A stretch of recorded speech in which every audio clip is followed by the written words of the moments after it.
What's good, y'all? Welcome back to the Playmakers Corner podcast. I'm your host for today, Simon and Kodey, aka Coach V. My other co-host, Cody Stauffer, will join us later, but for now, it is just me, and on this episode 159, we are recapping the Sun Conference tournament here. I believe it's week 12 of the 2022 NAIA women's flag football season that we are recapping.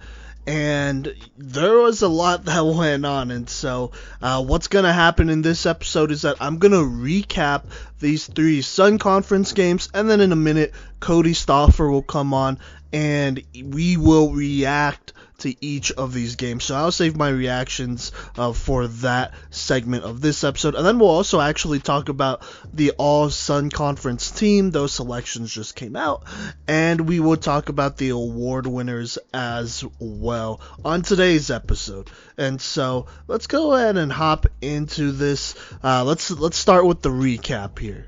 Alright, so let's start with this Thomas versus Warner semifinal game. Obviously, this entire tournament was in Georgia. Thomas got to host because they are the 1 seed, and the last time this team played was actually on the same field in Georgia. Thomas would eventually pull off a pretty big comeback, scoring about 2 touchdowns in 2 minutes to go ahead and beat Warner at the last second.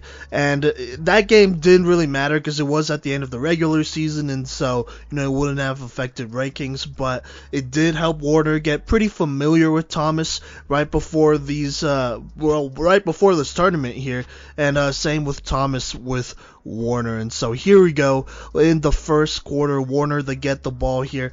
Tingen, she is finding Cynthia Holmes pretty early on in this game, and that includes a big 15-plus yard reception where Holmes just went up and got it. Mossed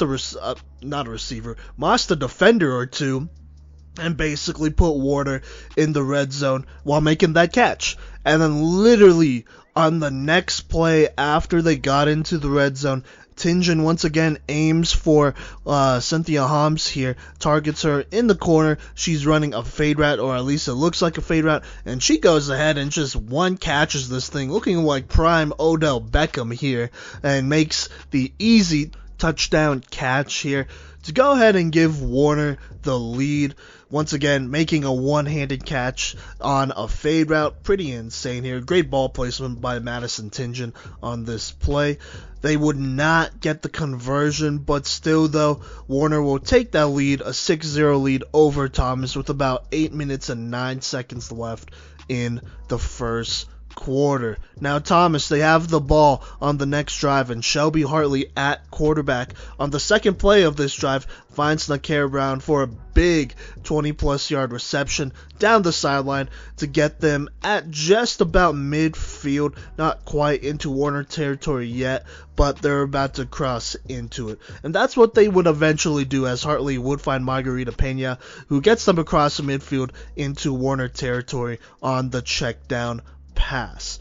After that, Hartley would then throw a beautiful pass to Kiana Cole for a 15-plus yard touchdown reception to tie this game up at 4:45 seconds left in the first quarter here. Just a great pass by Hartley, and a great route by Cole to go ahead and get separation and find an opening in this Warner zone here.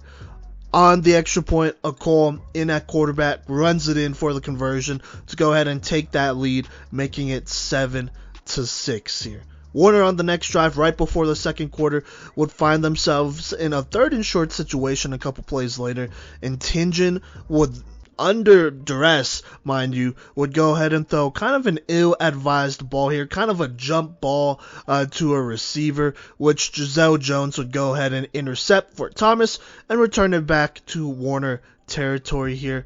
Hartley then completes a couple passes to her check down to set up a 4th and short right before the quarter ends. So a pretty big momentum swing there, getting that interception on 3rd down instead of Warner being able to punt it, not getting that 3rd down conversion there. So there you go. And so going into the second quarter, Thomas, they start with the ball here. It is 4th and short here, but Hartley, she's under pressure. She tries to throw it to a receiver on 4th, but the ball is kind of released really early. She was anticipating the receiver to get open, trying to throw a timing route here, or at least make it a timing route here, but it is overthrown, so Warner takes over on offense, kind of getting away with one there. And so they try to take advantage of this here. And so Tingen gets his drive going, finding Jade Hickey on a real nice throw and catch for about 10 plus yards to go ahead and get them across the midfield and into, Thomas territory with some momentum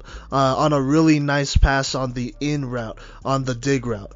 But a penalty later, they find themselves, a penalty in a couple plays later actually, they find themselves in a 4th and short situation.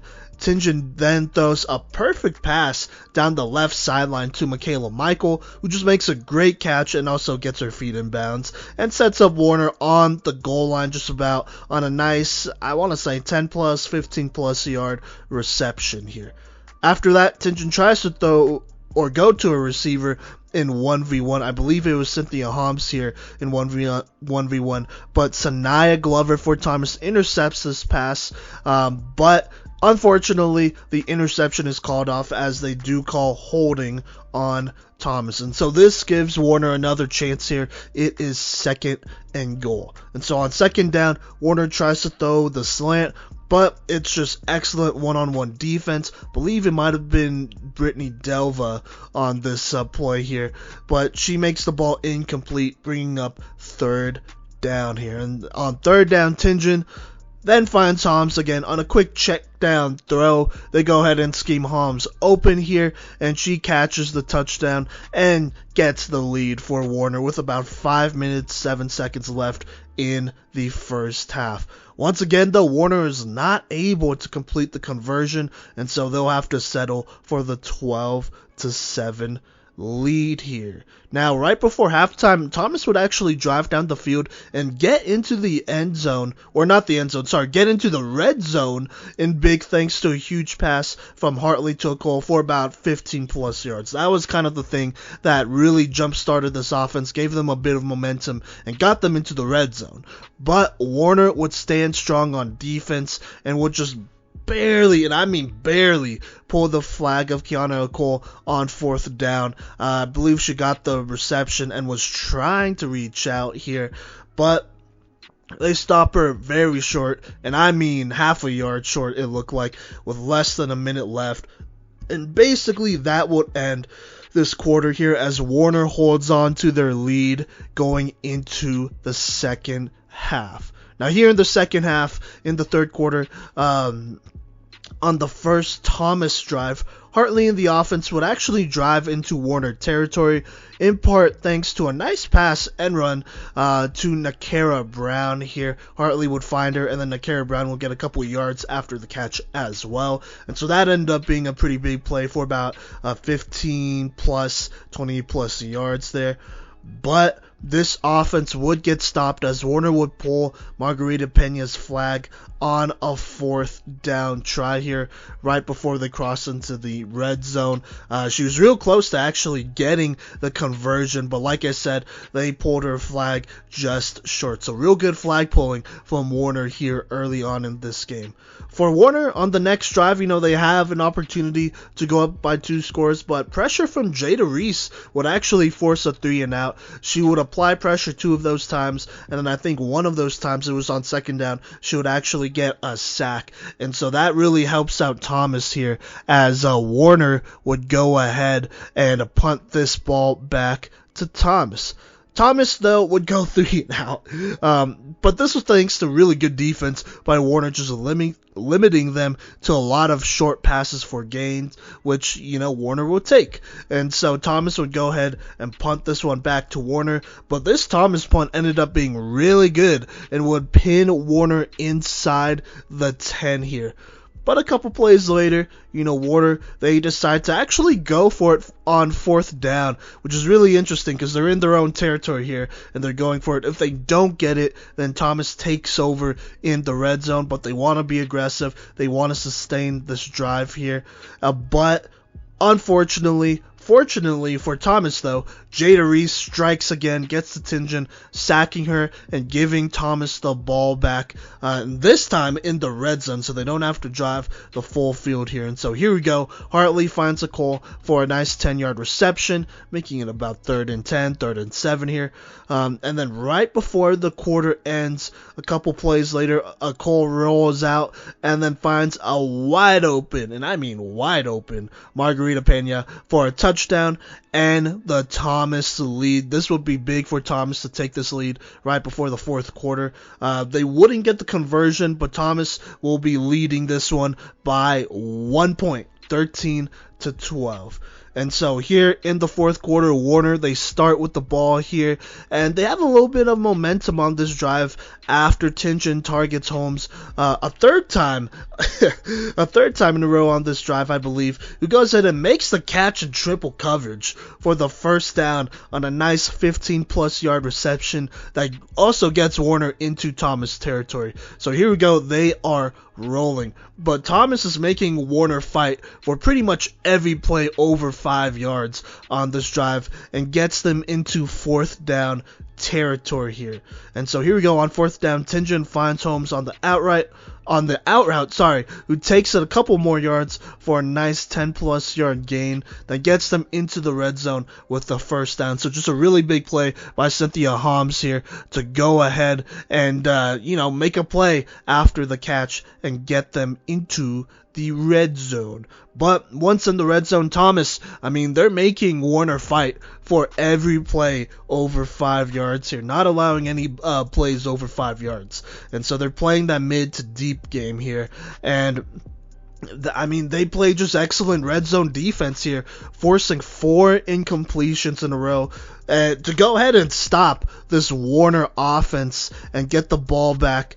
Thomas getting the ball back with about 2 minutes 54 seconds left in this game. Warner taking up a lot of time on this drive, almost 7 to 8 minutes of game clock on one of their last drives here in the 4th quarter. And so Thomas, hey, they're dangerous when they have a lead, even if it's a 1-point lead, and when it's the 4th quarter, they are the masters at running out the clock, at draining the clock, and so that is what they are doing here. They go ahead and put in Kiana Akel and Janae Scott, and they run that combo. And so on this drive, they're basically just running out this clock with both of those players. They have a couple pretty big plays, including this one play where there's a couple pitches on this one between Nakara Brown and I want to say Giselle Jones as well. And they get a good chunk of yards for Thomas, extending this drive and using up as much clock as possible. But eventually, Thomas would drive just into Warner territory. They would drive into Warner territory, but they would just be outside of the red zone, so about the 20 or so, and they would actually go ahead and decide to punt it when they reached 4th down instead of go for it here. And so they wanted to go ahead and pin Thomas deep, and so that's what they do. They punt it. Snia Glover, great flag pulling here. She goes ahead and pulls the returner's flag and pins them, I want to say, basically on the 5-yard line, definitely inside the 10, with about 50 seconds to go. At this point, Warner has used all of their timeouts, and so they got to be real careful here. But once again, Thomas, they're sticking to their game plan, not allowing anything over 5 yards here, and Warner just could not get anything over 5 yards, as they do have to settle for a lot of short passes here to their receivers. Eventually, though, they have to take a shot. It's like 3rd down. They are running out of time here, and so they kind of just huck it up there.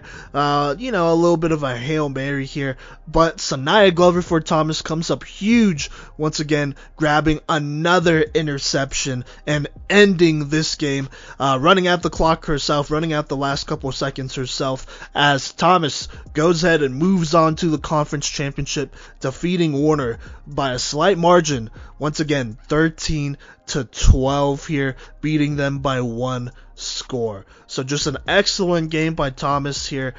Defense, just played really well. Huge shout out to NAIA Glover. She, I believe, picked up the assignment of Cynthia Holmes a lot of the time. It felt, and if it wasn't her, it was one of the other defenders, Giselle Jones, Brittany Nelva. But it felt like when it counted, NAIA Glover made some pretty big plays against Cynthia Holmes and against this Warner offense in general, having that interception at the end. And so, if I had to pick a player of the game, I'd probably go Glover, but Jada Reese would probably be up there as well. She did come up with some big plays to stop Warner from extending their lead.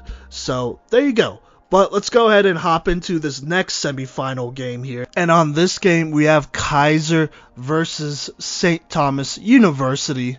These two teams actually played their last game against each other in the regular season, so very familiar with each other as well. It's been less than a couple weeks since they last met up here. And so here's how this game between the two went down here. I'll be kind of quicker with this one here, but in the first quarter, the game would start relatively close here. Keiser would, though, take the lead eventually with about 3 minutes 39 seconds left on the clock in the first quarter, thanks to Jasmine Roden, the quarterback for Keiser, ending this drive with a check down throw to her running back, Emma Wagaman, for the 5-yard touchdown here. Adriana Cavallati would then get the conversion, making it a quick 7-0 lead. But on the next drive here, St. Thomas replies, and they have Julianne Yolkowski starting this game after her backup started the last game against Keiser. And mind you, all the games against Keiser in the regular season. So this is the first time Julianne Yolkowski has started against Keiser here.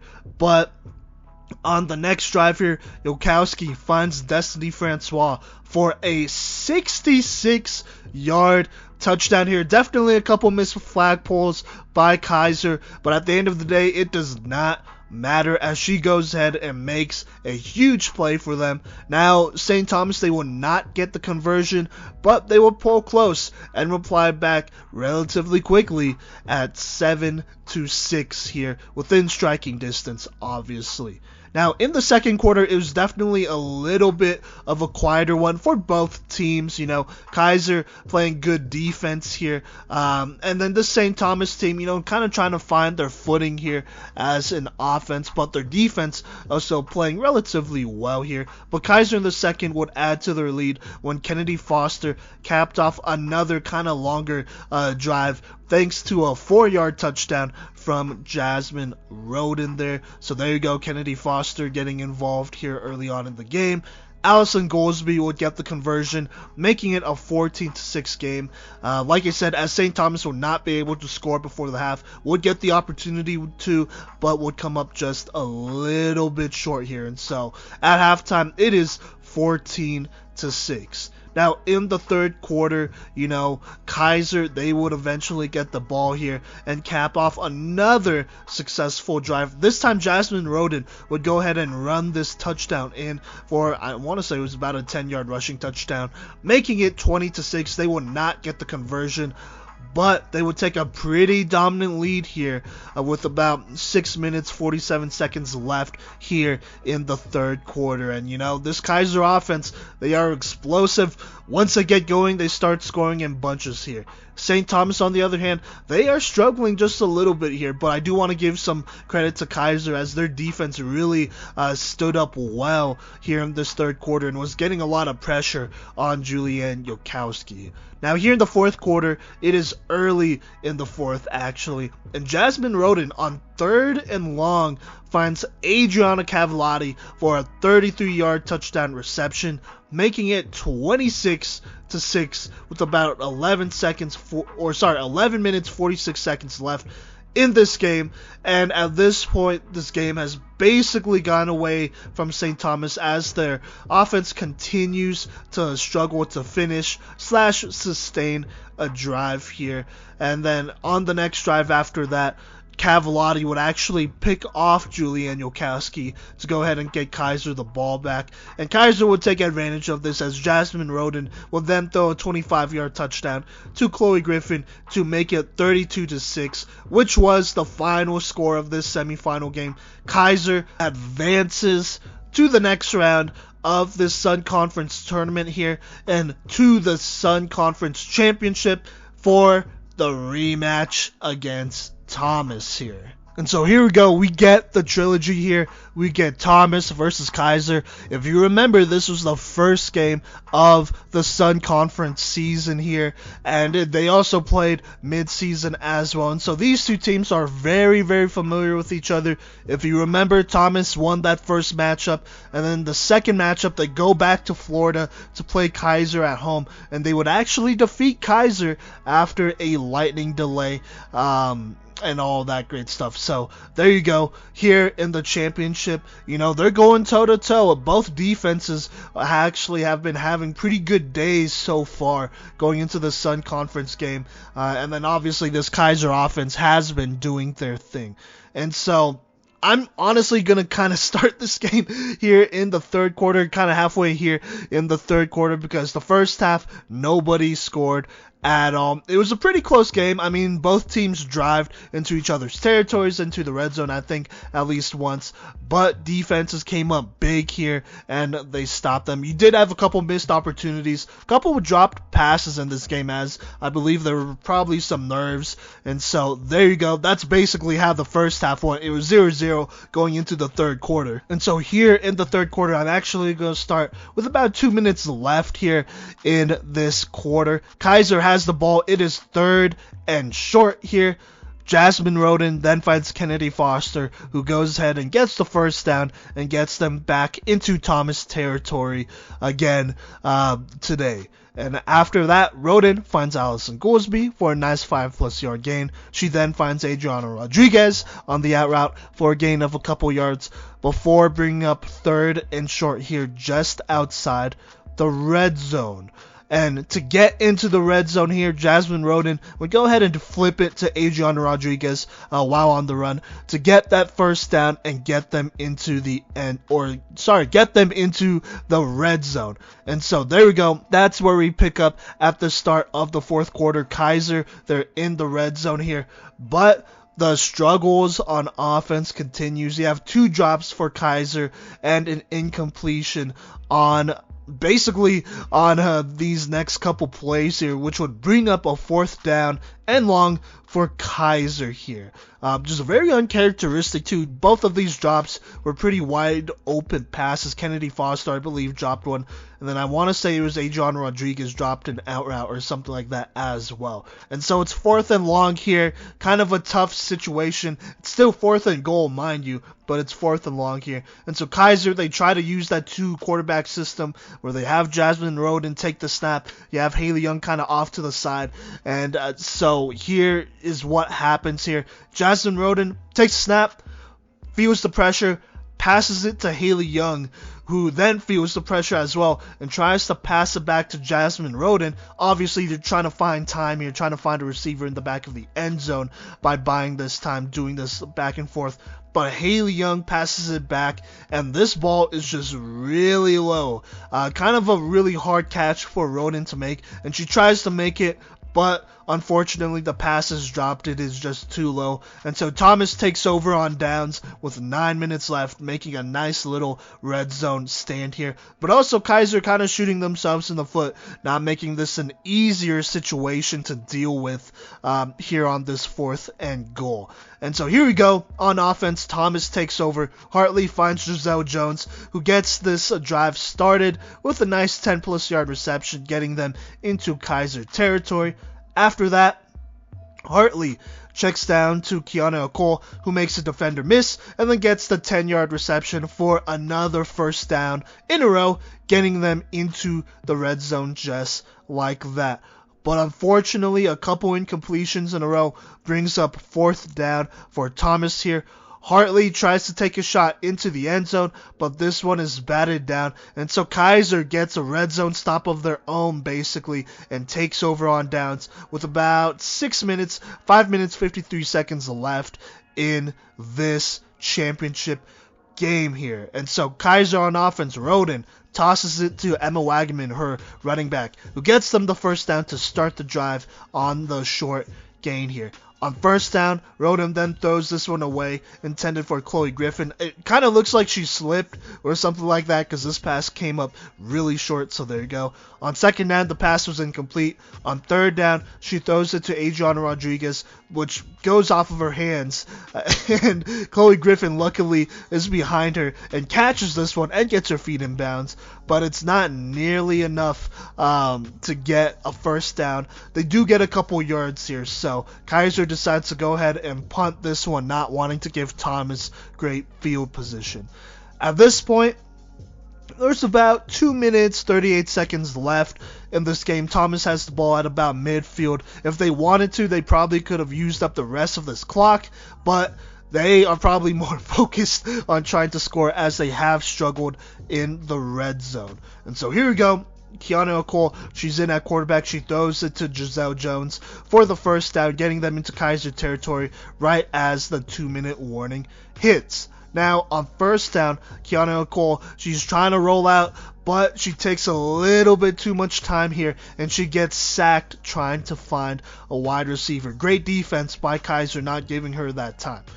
And so after that, Hartley goes back in at quarterback and throws it to Nakara Brown, but it is slightly overthrown, and so this one is incomplete. And so at this point, it is 3rd and long for Thomas here. They decide to go with Hartley in at quarterback, and she takes another shot to Brittany Delva, but the ball is thrown a little too far, and so this one is incomplete as well, bringing up a 4th and 20 for Thomas with that about 1 minute and 9 seconds left. Now, they are in Keiser territory, but they're not in the red zone. And so, instead of going for this 4th and 20 here, Thomas decides to punt to Keiser, wanting to pin them inside the 10 with about 1 minute left and trust their defense. And so that's what they do. They pin them inside the 10.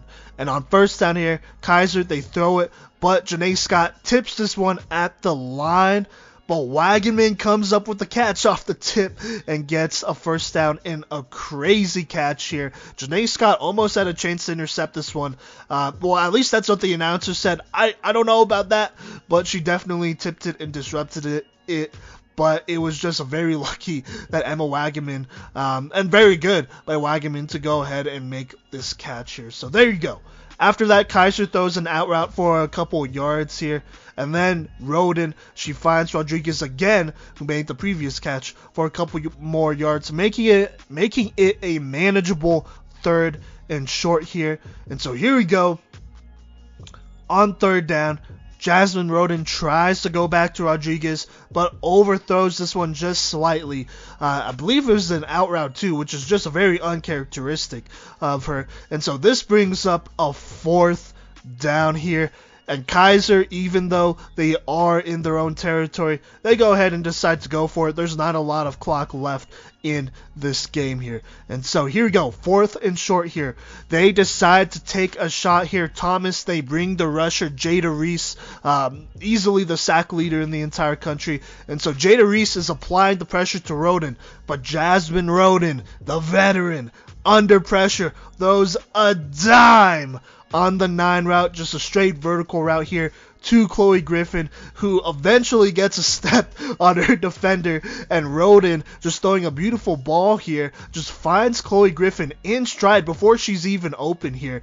And so she throws this one before she's open, and Griffin, she goes ahead and finishes this play here and catches it. And at this point, she has a step on her defender, and it's a race to the end zone. And this is a race that Chloe Griffin wins as she burns her way 30 plus yards to the house for a touchdown and the first lead of this game. Keiser taking this lead with 27 seconds left. The hype is real right now. Nerves are high, I'm sure, right before this conversion, this extra point. But as fate may have it, they are hit with a lightning delay, and this game goes on ice for at least an hour. They have to pause this game here. Everyone comes off the field, and so I mean, I can't say it's sus because it's the weather, but the last time this happened, Thomas won the game.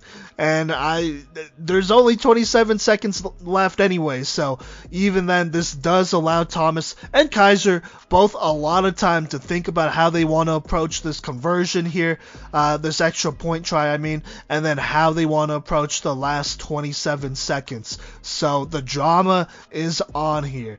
And after about an hour or so, a little bit over an hour, they pick this one back up. And so Jasmine Roden and the offense take the field here to go ahead and attempt this extra point conversion. They want to get it because the last game that Thomas played against Warner, they won by 1 point.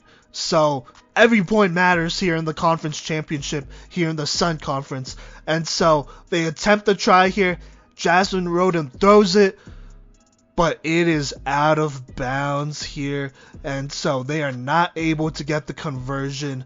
And so they kind of settle for a 6-0 lead, but mind you, there is 27 seconds left in this game, and Thomas now has to drive the length of the field to even have a chance at tying this one up. And so here we go. Hartley finds Giselle Jones just short of the first down here for a gain of a couple yards, and so after that, Thomas, they go ahead and call a timeout. And then on the following drive, or on the following play, this would be the play that would really, really give Thomas a fighting chance here. Hartley throws it into coverage. She makes, this is a pretty ballsy move here, but Shelby Hartley definitely throws into coverage. And Janae Scott mosses 3 defenders for a big 20-plus yard gain that gets them right into Keiser territory here. This was the jolt that this Thomas offense needed to stay alive right here. And so that's what they do. They go ahead and call a timeout, I assume. And then after that, Hartley rolls out right, finds LaKara Brown. She rolls out right for kind of a bit. I thought she might go ahead and run this one in herself and then run it out of bounds. But she rolls out right and finds LaKara Brown, who comes back, makes the catch on the sideline, and then goes ahead and takes it another couple yards here to go ahead and put Thomas within 10 yards of the end zone here. And so this is where Thomas calls a timeout for sure here. And so 2 big plays here by Janae Scott. First off, just mossing those defenders and getting that big gain. And then LaKara Brown, go ahead and being a little ambitious here, but it pays off as she gambles and gets a couple more yards and still gets out of bounds here, or at least gives Thomas a chance to call a timeout here. And so coming out of the timeout is first down. They are in the red zone here. There's about 6 seconds left in this game. So ideally, they have 2 plays here. Thomas definitely, they also have a timeout. So there you go. So ideally, they have 2 plays here. And so Hartley, she drops back, throws the hitch route to Giselle Jones, and she kind of bobbles this one before bringing it in and scoots forward for a yard or so. And Thomas is just barely able to call a timeout. If Jones was not able to catch this, or if she bobbled it for a second more, then this game would have been over here. But she just barely catches it and then falls down, allowing Thomas to go ahead and call a timeout. And so here we go.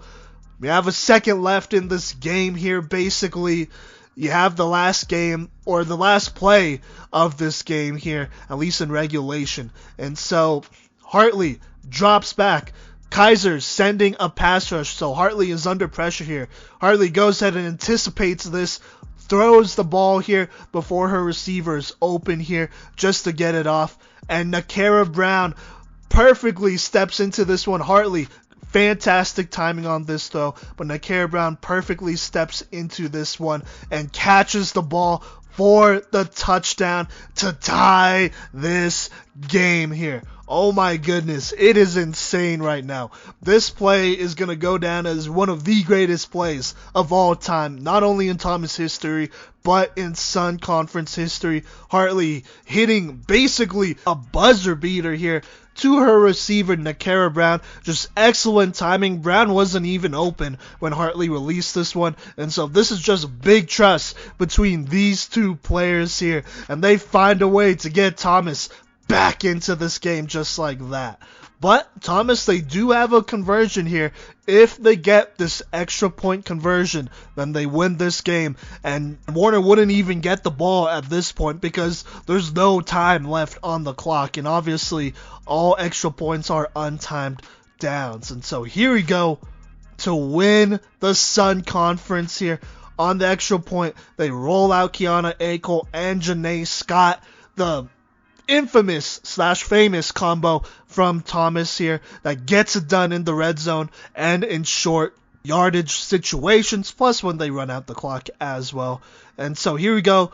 Direct snap to Kiana Cole. She rolls out right, has Janae Scott there for the pitch, but instead of pitching it, she throws it. It's an RPO, and Margarita Pena is wide open here as Keiser sells out here for the run. And Pena brings in the extra point for the conversion, for the catch here. And just like that, the Thomas University Nighthawks are your Sun Conference champions in their first year as a program, defeating Keiser for a third time in this season here.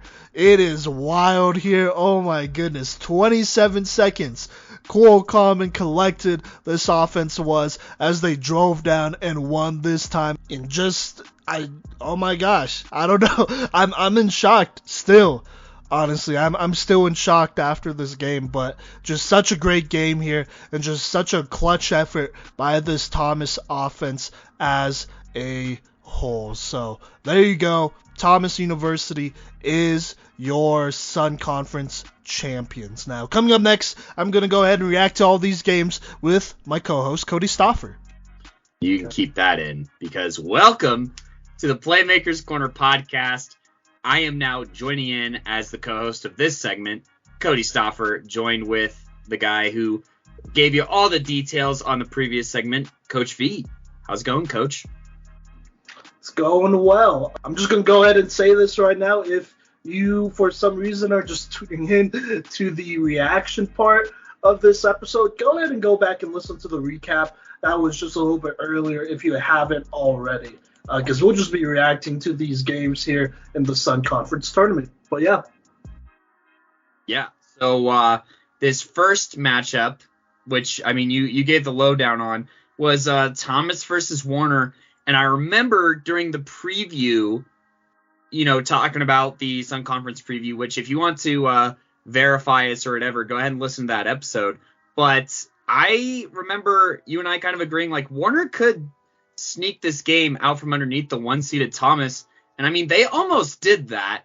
But like a lot of Warner games this year, they just fell a little short and kind of just stalled out at the worst possible time. Well, I guess I shouldn't say like stalled out. I mean, the Thomas defense played incredible down the stretch. But man, conversions end up playing a huge role in this game, as well as basically every other game this weekend, which sounds really obvious, but those 1 to 2 points at a time, they'll kill you if you don't get them. And that's what happens to Warner here, was my really, really big takeaway in a day, I say weekend, but really in a day where conversions ended up being monumental.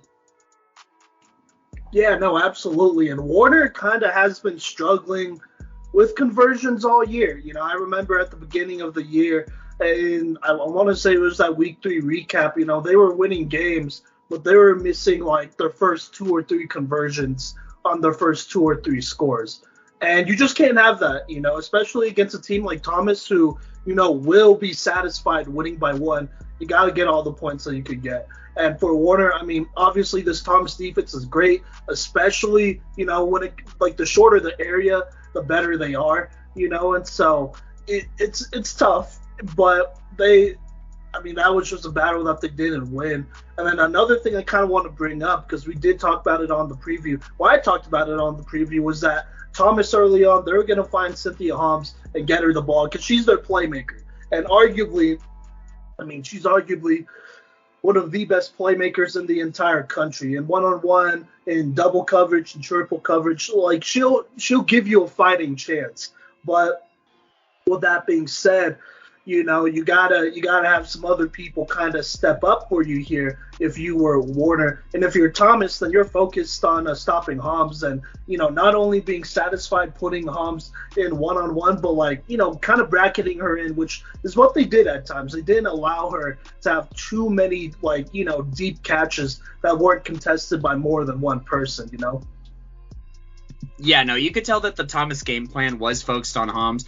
That didn't stop her from making plays, mind you, because, on that first drive, she straight up mossed that Thomas defender to set them up in the red zone, and then that one-handed catch, oh my lord, that was sweet. Oh yeah, running a fade and catching it with one hand, it looked really it was easy. Cold. It was cold is what it was. Oh yeah. But she still makes plays throughout this game for sure, and I believe she was their other touchdown as well. But once the half was over, they locked her up in the second half pretty well. But it took multiple defenders, because she has a catch in double or triple coverage later in the game, but that's kind of the looks that she was getting for the rest of the day. And Warner just didn't really have someone else step up and become that next option, or kind of take advantage of the focus that Holmes was getting. Yeah, which was a little disappointing. They really wanted, Warner really wanted to force feed Holmes, it felt like, at times, and I get it, but you gotta have some other playmakers step up. I know Jade Hickey, she got involved early on for a really big catch.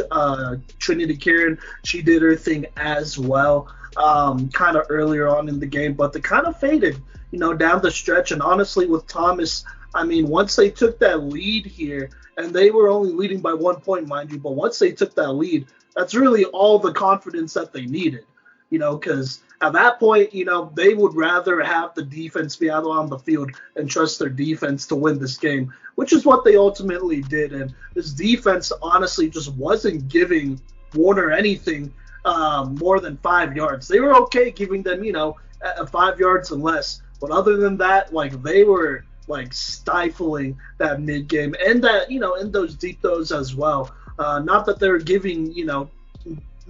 giving Warner too much time to go deep and throw it anyways, because you got Jada Reese off the edge, who's dangerous, and once again came up a couple of times in this game, just disrupting this offense and kind of just being a problem as she has been all season, And I'm pretty sure she is the national sack leader for women's college football right now, so there's no surprises there. But once Thomas kind of gets you in that bind and they have that lead, it's really hard to come back if you're relying on one person.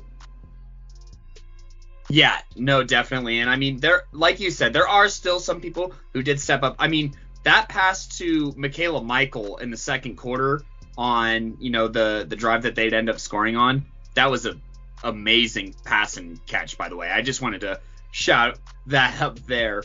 But Tinjin, she delivered some strikes, but they definitely sputtered out here a little bit in the second half. Like you said, that Thomas defense just really tightened up really hard. It was hard to get completions, and when you go against the Thomas defense, and this was a takeaway I had from the whole weekend, and I'll note on this a little bit later, but, just in general, you have to be patient. You know what I mean?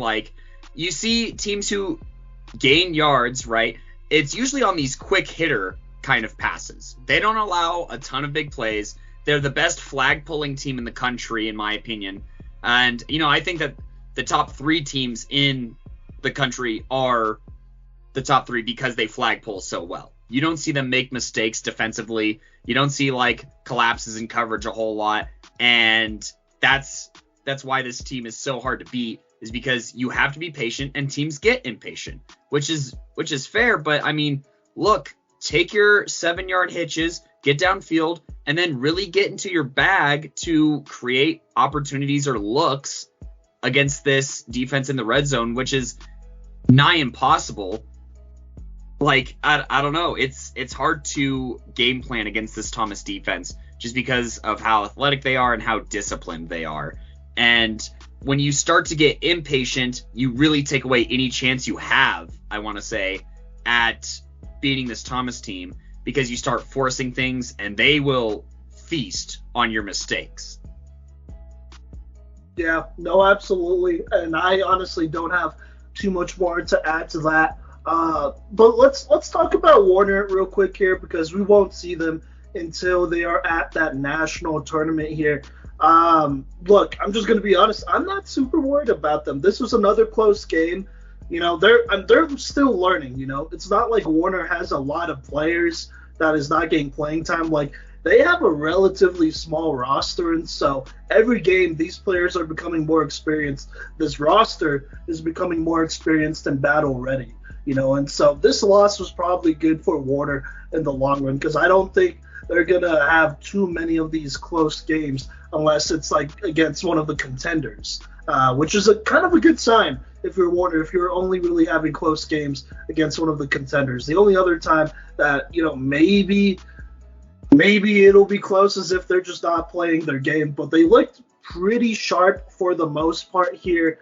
It just, I mean, Thomas is just a tough team to play, and they're also playing in Georgia as well, so they already have home field advantage. So there you go. Well, Kodey, what do you think about Warner going into this national tournament and after this game? Well, I think that no matter what team you are heading into the national tournament, you have to have your conversion game plan set, because if they just get one of these conversions, it's a tie game, and if they get both these conversions, then they win this game. You know what I mean? Or potentially when they're at least leading in terms of final score 14-13 as it was finished. But you got to convert, because as soon as you don't convert, then you just make it a lot easier on the other team. They have to do a little bit less. And, I mean, it's one play. And sometimes, well, in football, it can be one play that makes a world of difference. And I think that was the story here. And that was a reoccurring theme, honestly, throughout this Saturday afternoon. So I wouldn't beat myself up too much about it, but I want to make sure that I'm game planning how to, you know, convert, because it's been a bit of an issue, especially against Thomas in general. So.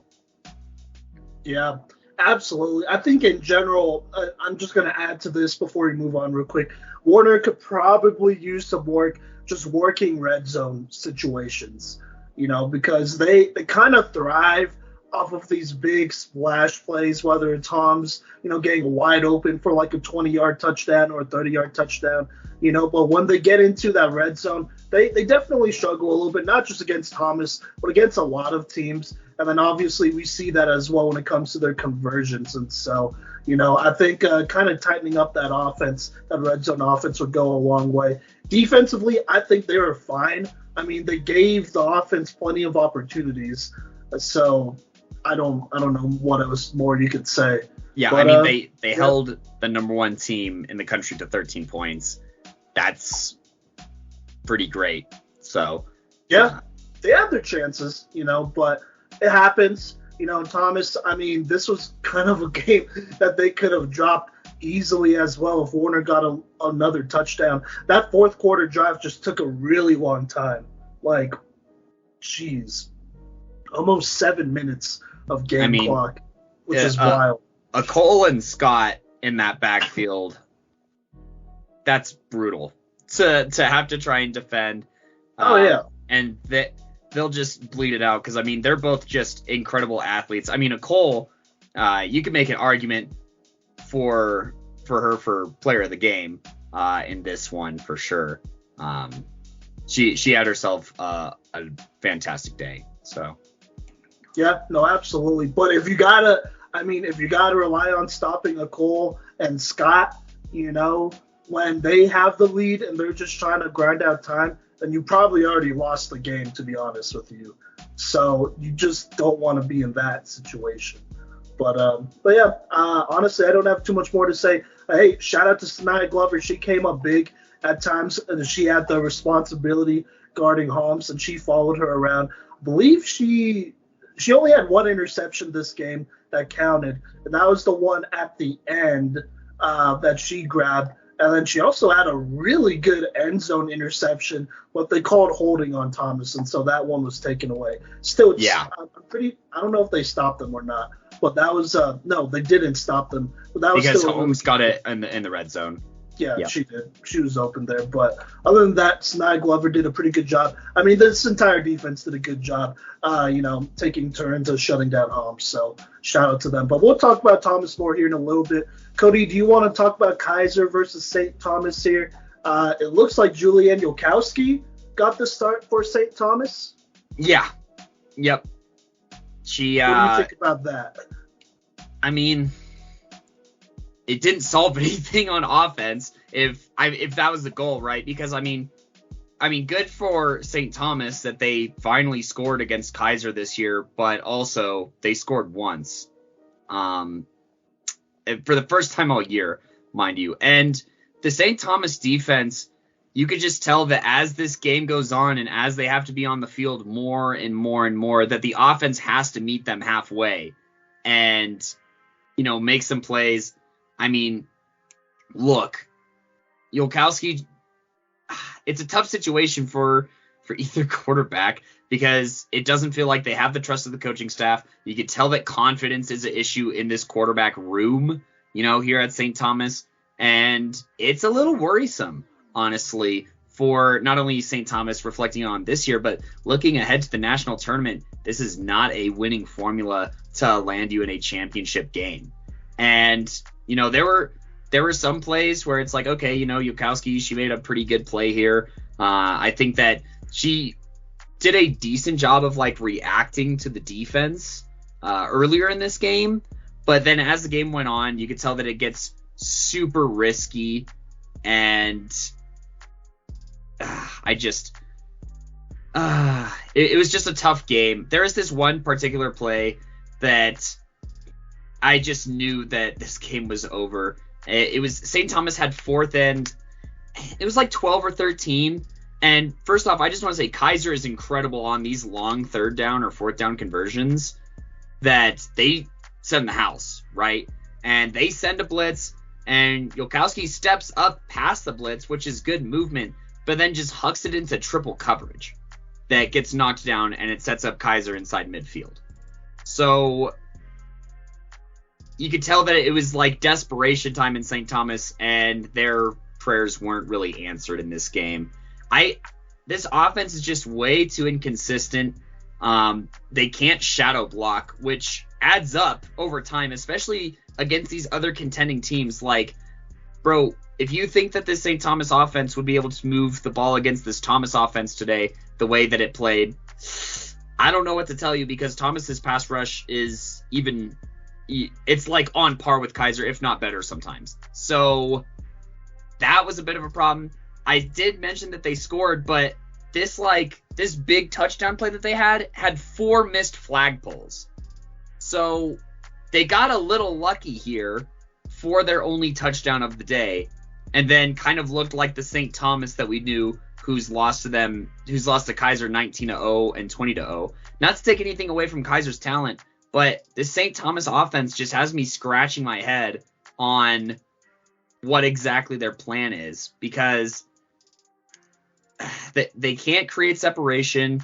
The quarterbacks aren't confident. There's not really a great dump off or option out of the backfield to try and take advantage of defenses when they blitz. There's more question marks than there are answers here for the St. Thomas offense, and it has me definitely concerned heading into the national tournament. That may come off pretty harsh, but if you want to compete for a national championship, something's got to give. Yeah, no, that's fair and valid, honestly. I mean, look, here's the thing about St. Thomas. They have a lot of great skill players. Defensively, I feel like they can match up with the best of the best in the entire country. Deshaun Washington, in my opinion, is probably the best cornerback in the entire country for women's football, for sure. She's a beast. So then you have all these other athletes over there as well, like DJ Paris, Destiny Francois, Riona Baker, Tyler Brown. Like you have all these great athletes, But the thing about St. Thomas is I don't want to say maybe it's a lack of confidence with the quarterback position, because I feel like Yolkowski knows she's the starter, but also I probably would have rather had started Yolkowski against Keiser in that last regular season game, right? Because that's who they played, right? Yeah, you want to establish something. Yeah. And if you're going to change it, then what's the point? No, for sure, and maybe they didn't want to show all their cards, but Julianne Yolkowski, I believe, is a freshman. I would kind of rather, make sure that my freshman is confident and whatnot than, try to experiment or, make sure that your backup is ready. Because, I mean, I don't know. Like, there's no reason to make sure that your backup is ready if you haven't even beat this team yet with your starter. Like, she hasn't played Keiser at all this regular season, because it was the backup quarterback, who played them. So I kind of would have rather, if I was the coaching staff, and obviously I'm not, but if I was the coaching staff, I probably would have rather started Yolkowski in that, in that last regular season game, so that she could at least see what Keiser is running or have a grasp on it. And then when you go to Georgia and play them again, it's round 2. And so she has a better grasp, and there's not as much pressure to match such an explosive Keiser offense, because look, Keiser's offense is arguably the number 1 offense of the entire country. You could probably throw an Ottawa in there, to be honest, and I think those two would be very close. But offensively, they're explosive.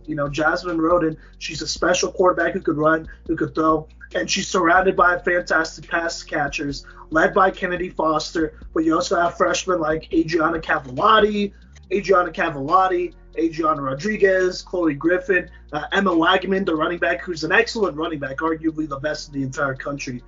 She has all these weapons. And so if you're St. Thomas and, you're their freshman quarterback, there's definitely pressure to be like, okay, I kind of feel like I need to go back and forth with Jasmine Roden. Or maybe that is a feeling. It shouldn't be, but maybe it is in the back of her head. And it probably didn't help that they sat her that last regular season game instead of giving her a taste of that defense. Well, and so at least that's my opinion.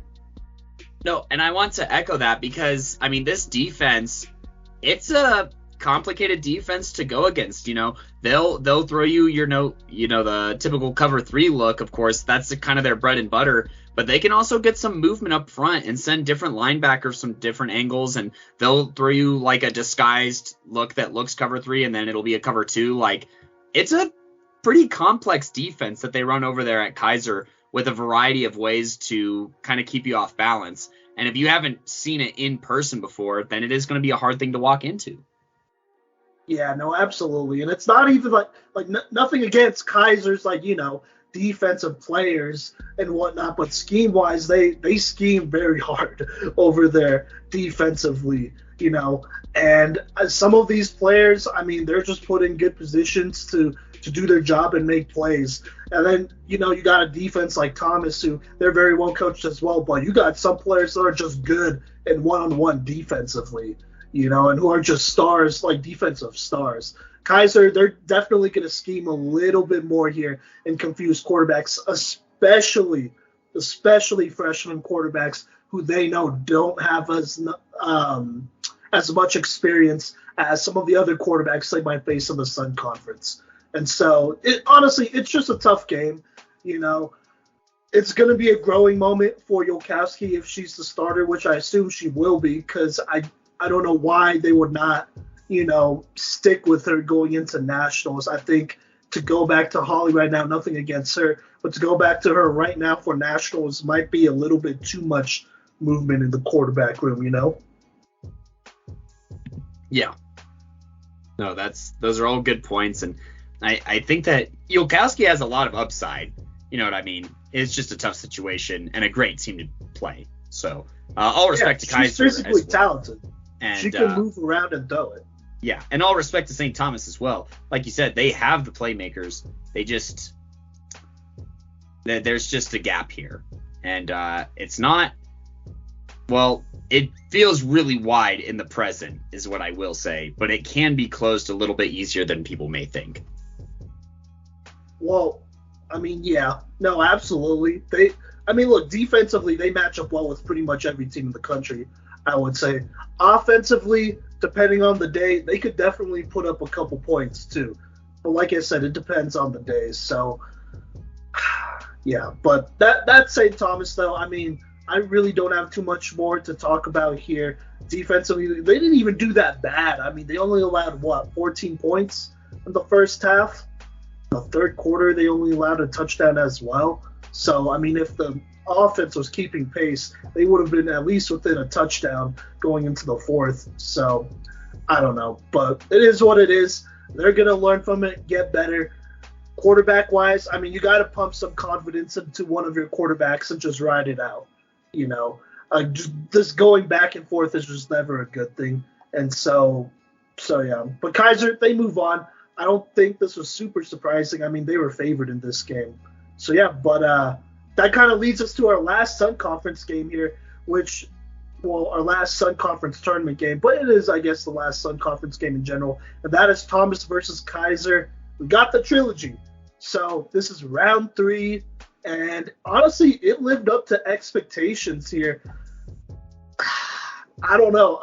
Okay, where to start? Kodey, what do you think about this game in general? I think, honestly, this is going to go down as a top women's college football game of all time. Probably top 2 or 3 for a minute here. This game was insane. And, you know, I feel like if you just, I initially just looked at the box score, right? I had to rewatch this game on demand, right? And if you look at the box score, you're going to be like, ugh.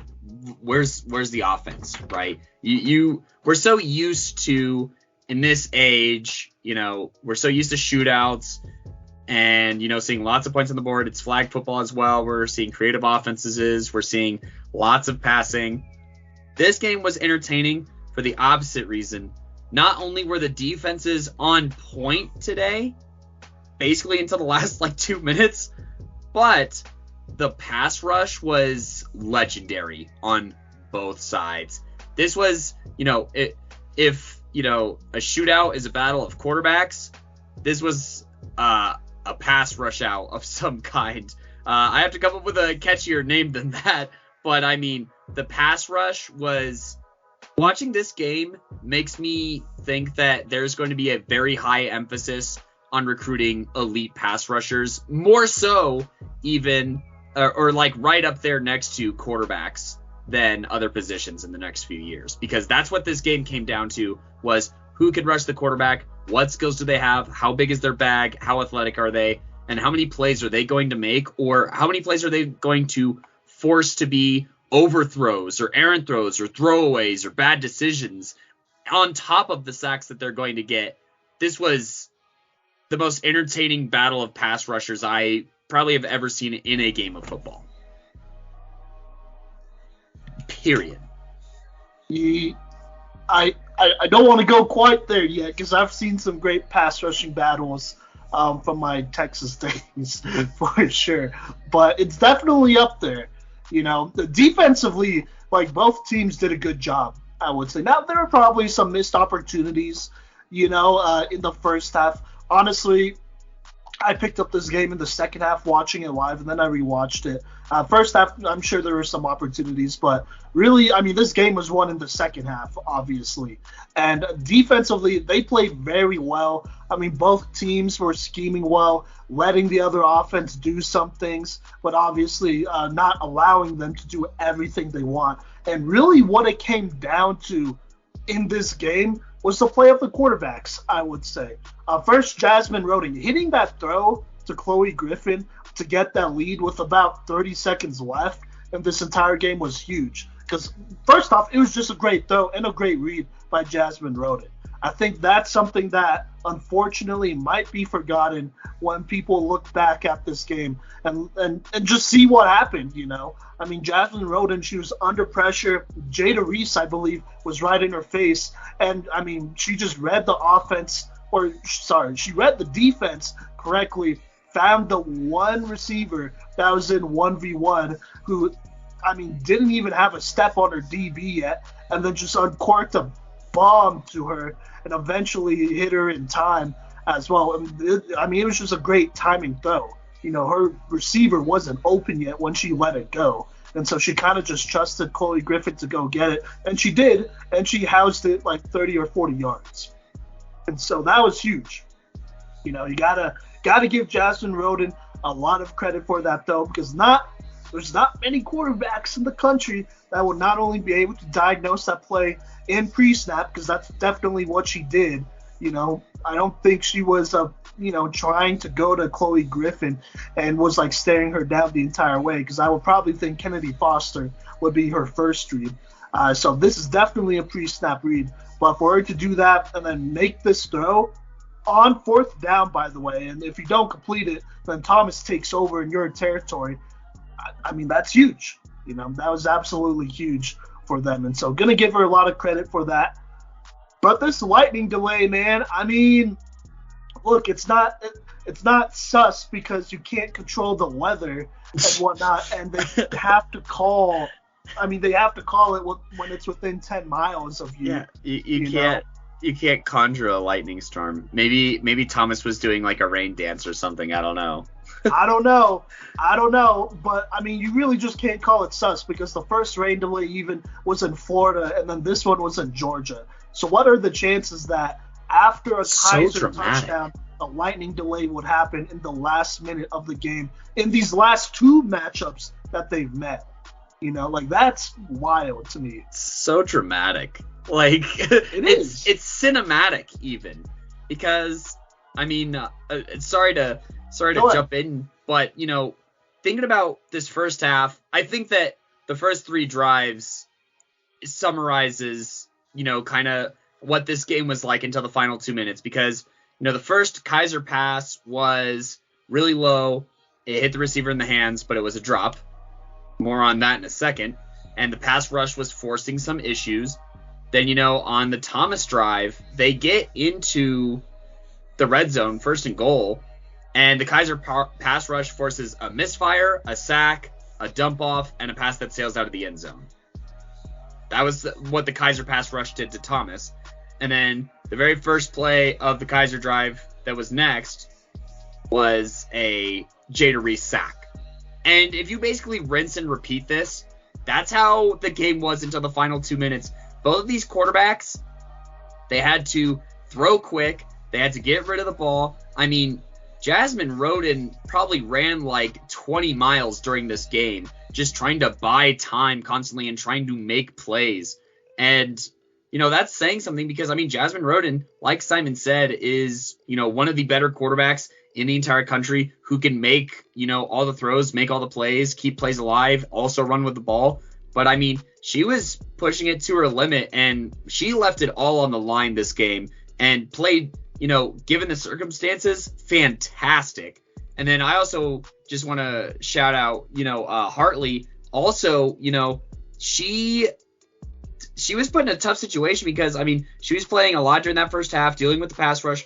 Then in the third quarter, I want to say it was, Thomas switches to the Cole Scott combo, and Keiser locks it up. Like, hardcore locks it up. And then Hartley has to come back on in the fourth quarter. And after, like, basically an entire quarter of not really touching the ball, she has to come back in and is expected to make plays. So that was both of the quarterbacks were asked to do very different things. And, you know, both showed mental toughness and wherewithal in a game that, I mean, asked everything of everyone on the field on every given play. Yeah, no, absolutely. And I mean, I want to give Shelby Hartley a lot of praise. I DM'd her personally. I don't even think I told you this, Cody. Or wait, did I? I think I'm finding out about this right now. Okay, so here. I mean, I DM'd her, at the end of the game, and I just I don't want to read the full thing, but I just told her basically that obviously it's a team game, but when Thomas has needed a score most, and they put Hartley in, even though she's been like sitting on the sidelines for like you said, a couple of drives, she still finds a way to get it done and basically makes the last 2 minutes winning time for Thomas because she's in the game.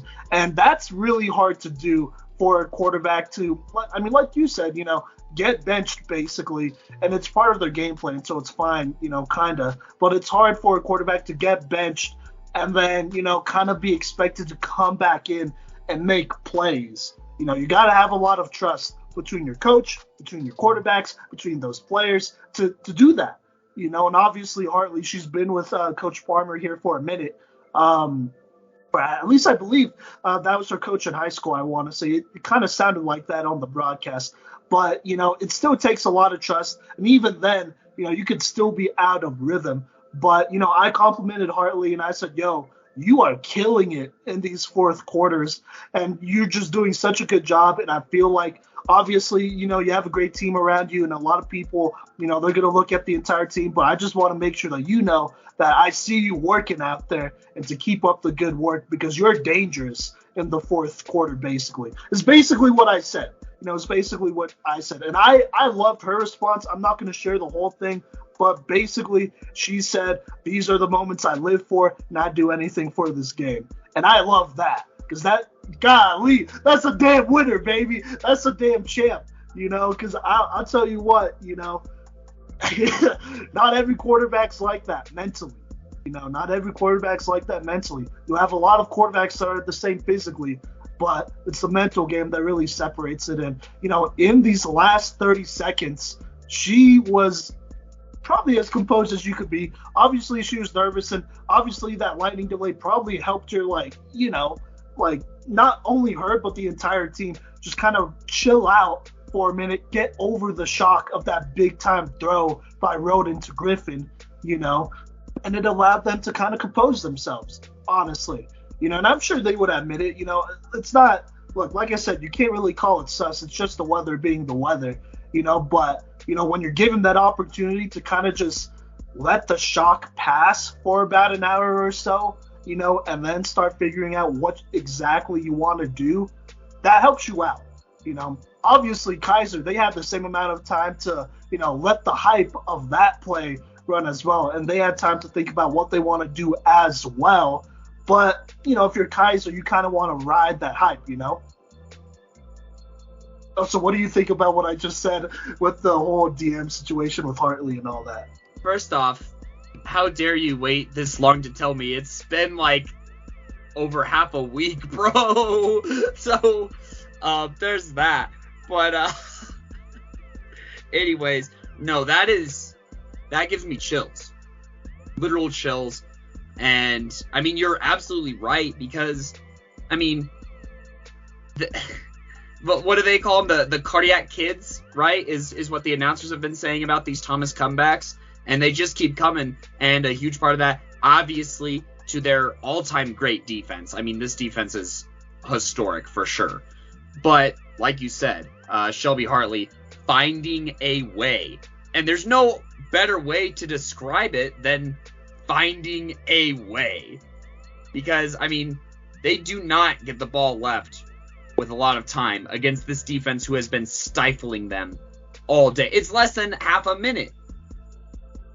But they figure it out. And Hartley makes some great throws. Her athletes make some great catches. And great decisions are made down the line. And then Simon, look, like you said, it's not sus, but it is interesting, right? When the delays happen, especially being the extra point, right? Because we talked about it earlier in the Warner and Thomas game that one missed extra point was the difference between Warner being tied with Thomas or, the game shaking out differently. And one missed extra point attempt was the difference in this game too. And, well, not only a missed extra point attempt, but a made extra point attempt that was just, what a call. What a call and what a play.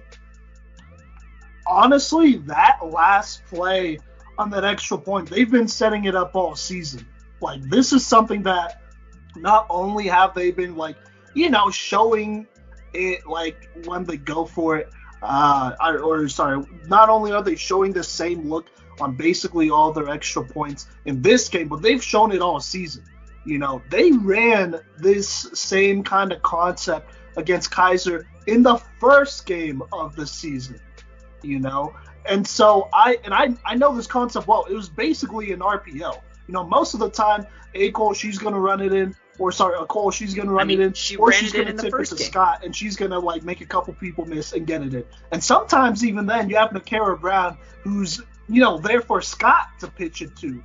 Sometimes, which is, I'm just going to throw that out there. That's probably another wrinkle in that as well. But, I mean, look, Thomas, they ran the same thing. I would say, sorry, Cody, I kind of cut you off here, but I just want to finish my thought here. But, basically, I mean, Thomas, they ran the same thing, or at least the same look, on these extra points all year. A Cole, for the majority of the time, has taken it in. Or she's pitched it, and somebody eventually takes it in. And so for Keiser to play the run is not a bad play at all. That's probably what they were expecting, But, they were probably told, hey, it's probably going to be a pitch. They're going to try to put a move on you. You have to be really good flag pullers right now. You just have to. You have to be a good tackler right now. And so you have to break down on the run and commit, and we have to send bodies at them because who knows? They could win. Some of these athletes could win a one-on-one matchup. If it's you versus them and they're going to try to juke you out, that's probably a matchup that they could win. And so they probably told him, hey, everyone to the ball. We're stopping this run right here. And so for them to call this RPO and give them the option to throw it, I mean, it kind of just put them in hell defensively because there's so many conflicting things. And, I mean, you kind of got to go with what they've been running all year and let them beat you with something else. Right, Cody? Yeah, you dare a Cole to pass the ball here. And, I mean, she literally ran it in for their only other 1-point conversion of the day earlier today. You know what I mean? It's fresh, but the same. It's on order for them to run it in, and they don't. Also, shout out to Pena for making the catch. Yeah, Margarita Pena came up big for Thomas in these 2 games this day. She caught both the extra points, which obviously resulted in Thomas winning by 1 in both games. So that's pretty big time. That's pretty big time. Those are the little things that matter, and you got to have players that are willing to do both the big plays and the small plays like this one. But she came up pretty big today as well, just going to be honest. Yeah, no, and it sounds, I mean, it's one thing to pass the ball, but it is another thing to catch the ball, because remember earlier when I said that the very first Keiser pass was kind of, a preview on what would happen for the rest of the day, and the fact that, it was a low drop. Throughout this game, and there may be more, but I counted at least 8 drops on Keiser's side. Not to mention, I counted 4 drops on Thomas's side. And most of these passes are really catchable. There's maybe 1 or 2 that are low or quote tough catches. But I mean, if it hits you in the hands, you have to catch the ball. And it was just a really slick day.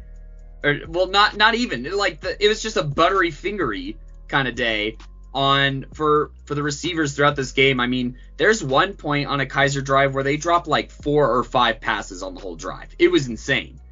And I don't know what's. It was killing me, Simon. You know that watching drops physically makes me ill, and so for this game to end on a catch is redeeming for the entire game, because oh my gosh, it was putting some work on my emotional health for the amount of drops to be happening that were. Yeah, it was a little abnormal. I kind of understood why Thomas would drop some passes. I mean, this is their first time in a conference championship, but for Keiser to do it was a little bit less unacceptable. And oh my God, I'm always going to remember this one play that Kennedy Foster dropped. I mean, it was good coverage and the DB was being physical with her, but it was definitely a play that Kennedy Foster pretty much makes 9 10 out of 10 times. And Kennedy, you can't drop that, and I love Kennedy Foster. I absolutely love Kennedy Foster as a player. As a player, I love Kennedy Foster, but you can't do that. And I mean, when you're seeing your number one receiver dropping it, and it wasn't like her body language was horrible after that or anything like that. Just seeing it in general, that's definitely a little deflating for Keiser. And I mean, look, this is just something that you got to shake off, because if you're Keiser, I mean, you're going into the national tournament, you know that you could basically go toe to toe with Thomas, and you know that you could pretty much probably beat Ottawa. Honestly, you could probably beat Ottawa, but you gotta, I mean, I don't know. You gotta finish games, and the weather can't bail out some teams, because it's gonna be in Atlanta's dome, I want to say, the actual tournament play, not the full play, will be in Atlanta's dome, and so there's gonna be no excuses there. And so I think just for Keiser here on out, obviously it's a tough loss. You lost by 1 point. But, I mean, you just got to take accountability on this one, take it on the chin and be like, okay, we lost by 1 point, and we lost because we didn't make the plays that we needed to earlier on in this game, And moving forward, going into this national tournament, that's not going to happen. We're going to make the plays we need to plus more, because that's what you're going to have to do if you want to win the national championship. And Keiser is still a contender. I don't think our power rankings are going to change at all, right, Kodey? Yeah. I mean, do you think Keiser's going to move down because of this performance? No. Okay. I the only reason that I stress it like this is because I thought about it, just because, I mean, obviously compliments to Thomas for driving in 30 seconds, but also what happened to the Keiser defense? Right?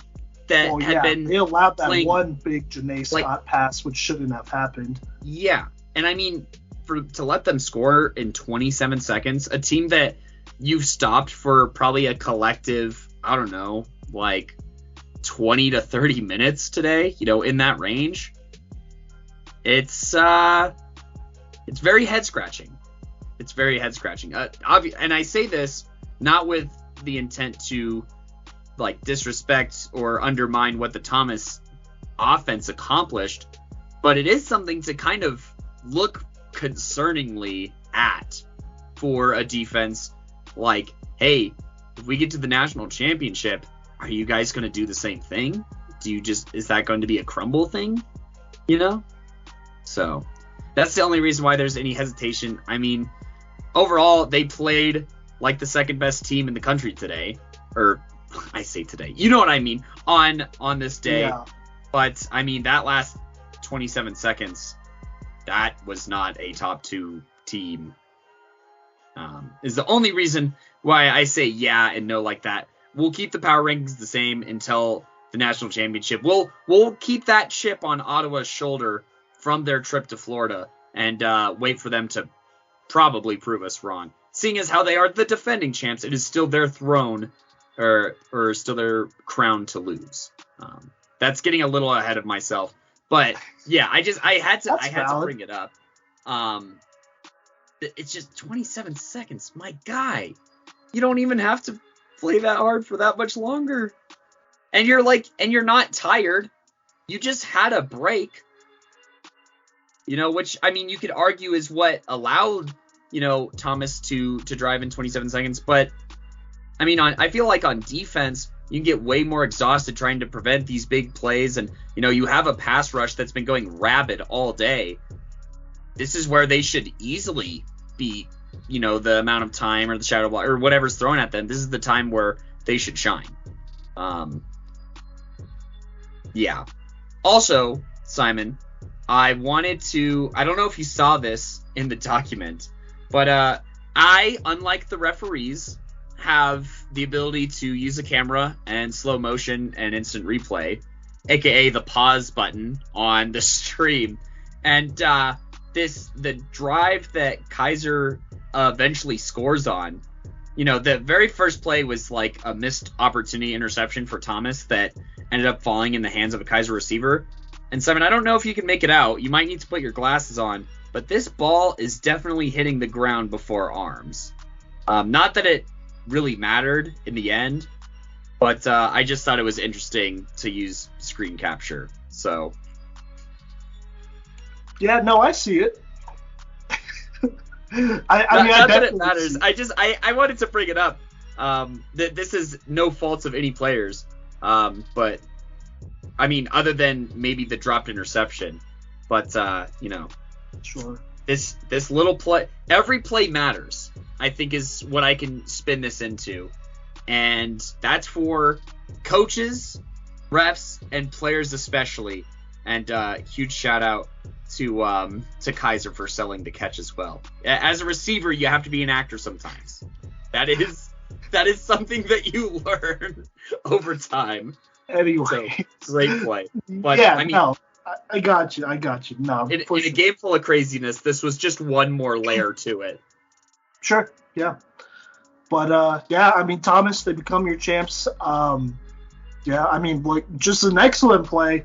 I want to give Hartley some credit here. I mean, just good job, just being ready to come in and do your job and whatnot. A lot of credit to Coach Palmer as well and that coaching staff over there. Like they got their players ready to play these last 27 seconds, and that's wild to even think that they came back and won the way they did.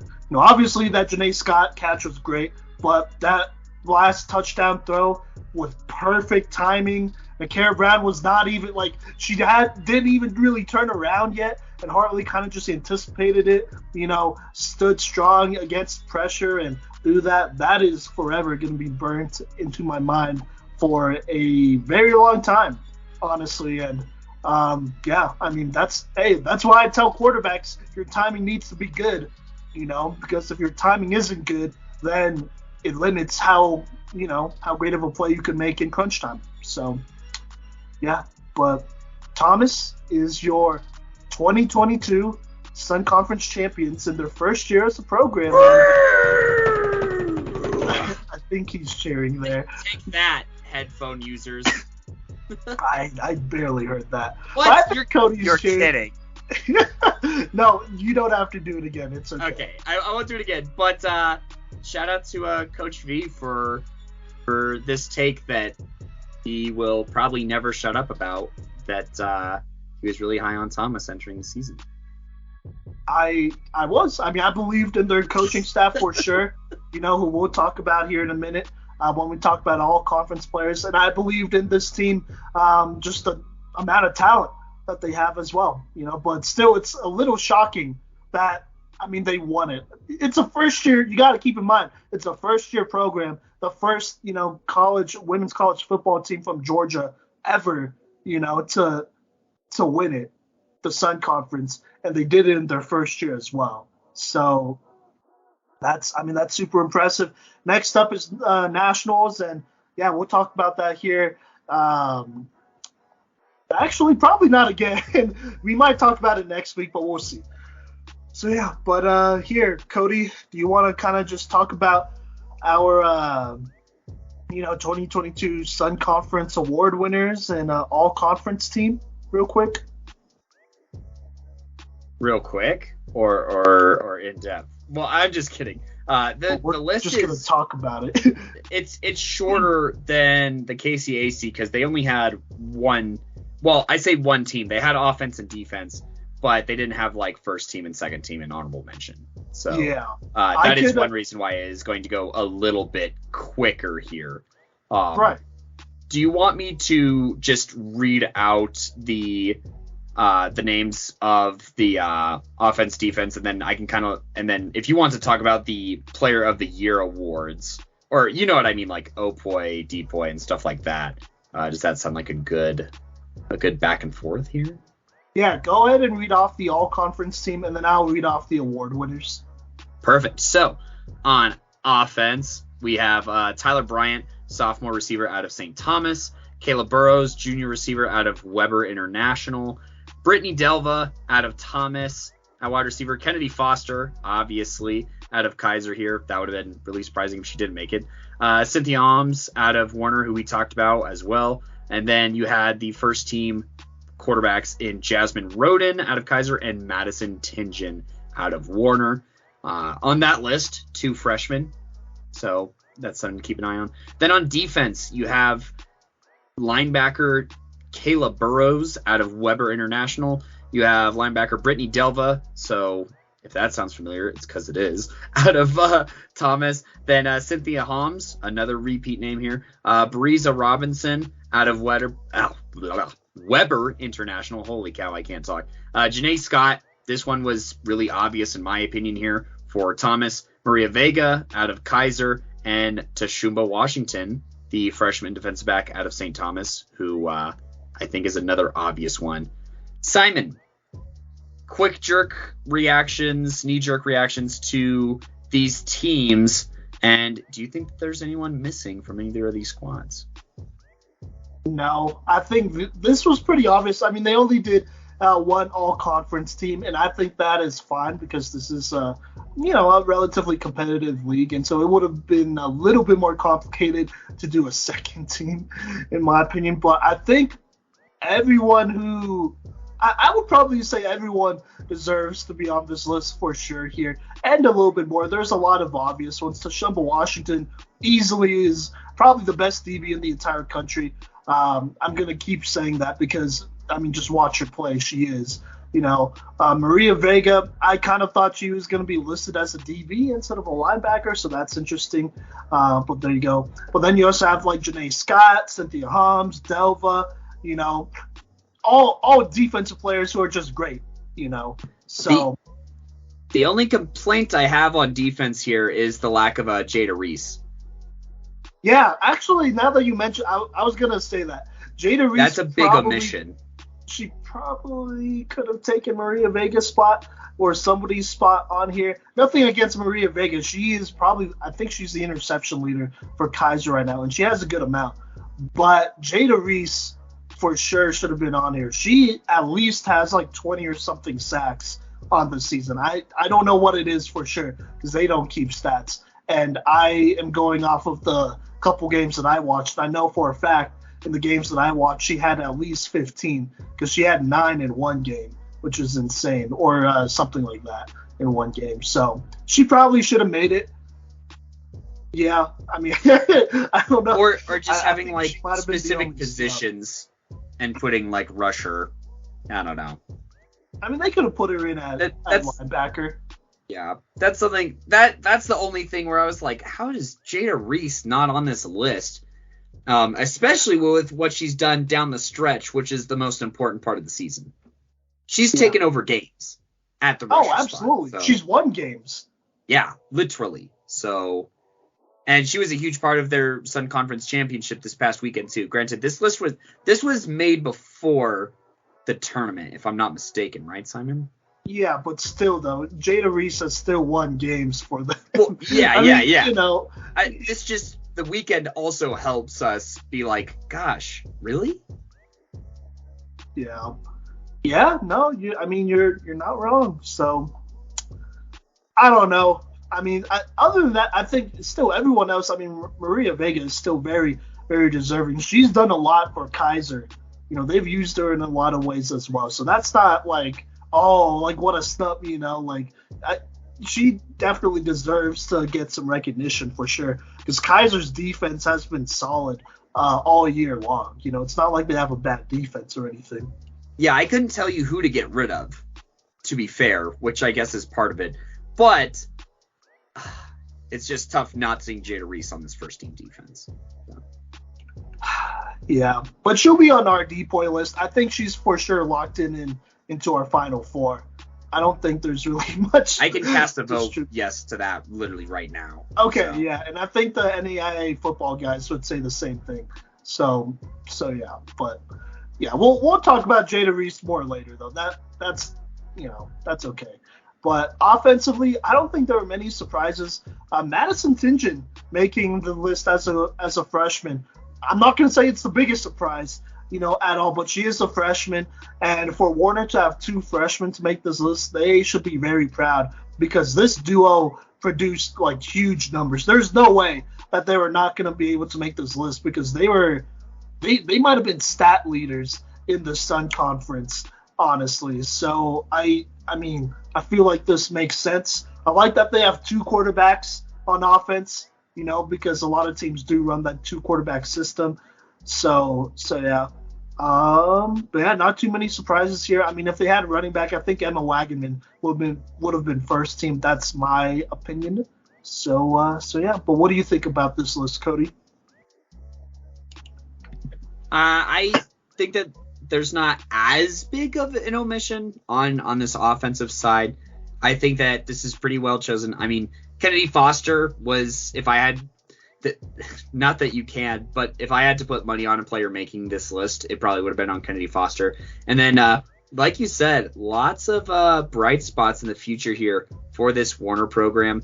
And then, just speaking to both of these lists here, you can notice that there aren't any FMU players, but that will change probably next year at the soonest. But it definitely will change, at least on the defensive side of the ball heading forward. Yeah, defensively, I believe it's their corner, Alexa Johnson. Something I might need to go back and look at that. But she had a good year as well. But yeah, I mean, it's just tough. It's tough to make this list if you're not winning as much as you probably could be. So there you go. But yeah, I mean, I don't really have too much to dispute here when it comes to these all-conference teams. First off, congrats to all of them. I mean, all of them did a very good job this year. I mean, they're the stars of the Sun Conference. They're part of what makes the Sun Conference so great, and then on top of that, there are just so many other great players as well that we've talked about throughout this season. I mean, offensively, just off the bat, DJ Paris at wide receiver, she's made some big plays for St. Thomas. She probably could have been on this list. Her teammate Rihanna Baker as well. Janae Scott and Kiana Akol. There probably could have been an argument for them to make this list as well. On offense, that is. So yeah, but yeah, Kodey, you ready for me to talk about some of these award winners and all that great stuff? Yeah, go for it. Also, I just want to echo, obviously the Akol and Scott, and Francois, obviously a big playmaker for St. Thomas that just doesn't quite make it, and Paris also being a defensive contributor that is a name to throw out there. But tell us who won what, Simon. Fill me in. Come on, tell me now, please. I'm begging you. Okay, relax. I got you. Whoops. Okay, real quick. Shout out to Sierra Harris. I don't know if she would have made, the second quarterback spot, but if there was a second team, I think Sierra Harris would probably make it because she did a lot for that Weber team as well. So yeah, despite being kind of the backup near the end here, she still contributed as a receiver. But yeah, let's talk about these award winners. So Player of the Year went to Cynthia Holmes of Warner. She won Sun Conference Player of the Year. 3-time Sun Conference Player of the Week. Caught 122 passes. That's a lot. For 1,450 receiving yards, 25 touchdowns. Also had a rushing touchdown. And then on defense, she had 123 flag pulls, which is insane. That's almost as many passes that she caught. And she had 7 interceptions, and one of those went for a touchdown. So, Yeah, I felt like this was pretty valid, honestly. I mean, she's in our MVP race, so there you go. But sorry, let me keep going and say the rest of these, and then I'll give you a chance to react first, actually. So, for Sun Conference Offensive Player of the Year, it went to Kiana Akol. Did her thing, obviously played quarterback, running back, receiver, was part of this Thomas team that, won the conference and, had a great record, only one loss on the season. So no surprises here. She did it all as a passer, as a runner especially, just grinding out that clock. Defensive Player of the Year goes to another Thomas player as well, as they get the sweep for Opoy and Depoy here. But Janae Scott, she wins Sun Conference Defensive Player of the Year, had 71 flagpoles, led her team in that. Also had 3 interceptions. 2 of those were pick sixes. And she obviously helped this Thomas team get 4 shutouts. 4 shutouts this season, and posted a best record at 9-1 in the Sun Conference. Part of this Thomas team. And then I think this one's pretty obvious, but Coach of the Year goes to Thomas's Chelsea Palmer. She led this team, and we knew what she could do and all that stuff, and she got this team in a really good spot. Only 1 loss on the entire year, and that was that overtime loss, which she still avenged anyways. But even then, Thomas in the regular season won 13-1, shutout 4 opponents, while defeating both teams that played in the national championship last year in Ottawa and Keiser. Obviously beating Ottawa one time, then beating Keiser multiple times there. So there you go. Easy Sun Conference Coach of the Year. And then for the Sun Conference Champion of Character award, that went to Kennedy Foster. Maintained a 3.41 GPA, and just all around a great teammate and a great person. So yeah, Cody, what do you think about these award winners here? Oh, and congrats to all of them. Yeah, obviously, congratulations to all these players. I mean, Janae Scott at Depoy was probably the least surprising to me, honestly, because, mild sneak peek, but my mind is somewhat in that direction, somewhat looking forward to. We still need to get all the other votes, so that doesn't really mean anything at this moment in time. But pick sixes go a long way, especially game sealing pick sixes, and just being, a nightmare to try and go against, sideline to sideline in the pass game, as well as having the ability to make flagpoles in the backfield for those teams that do pitches and stuff. She does it all, and even has a MVP-esque presence on the field on the defensive side of the ball. So that is not surprising at all. Same with Chelsea Palmer here for Thomas, because look, not only does she win a Sun Conference title as a first-year program, but she sets, I know that the sport is really young, and you can somewhat expect new programs to have an impact, but the team that she put together, the way that, the season-long,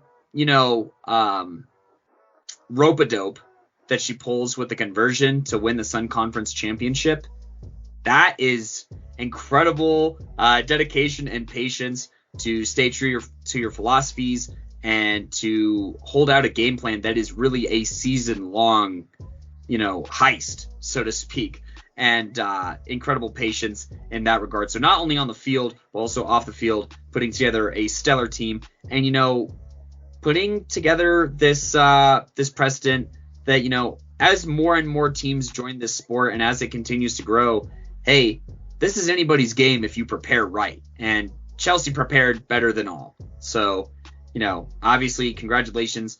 Those two are the ones that I feel like were really, really obvious, and ones that I could see coming. The other ones, I'm not surprised. I'm not surprised. But, I thought that there were a couple of different candidates. Cynthia Holmes winning it as a freshman. The numbers speak for themselves, obviously, But watching the games, the game plan of the other team speaks for itself as well. Triple covered. Literally triple covered in some games.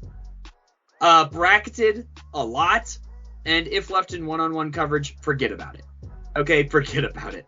So that is... And that's only on the offensive side of the ball. To have that many flagpoles, nearly, twice what the depoy had. Granted, they were asked to do different things, so I'm not going bar for bar here. But that combination on both sides of the ball, that produces a player of the year, an MVP. And,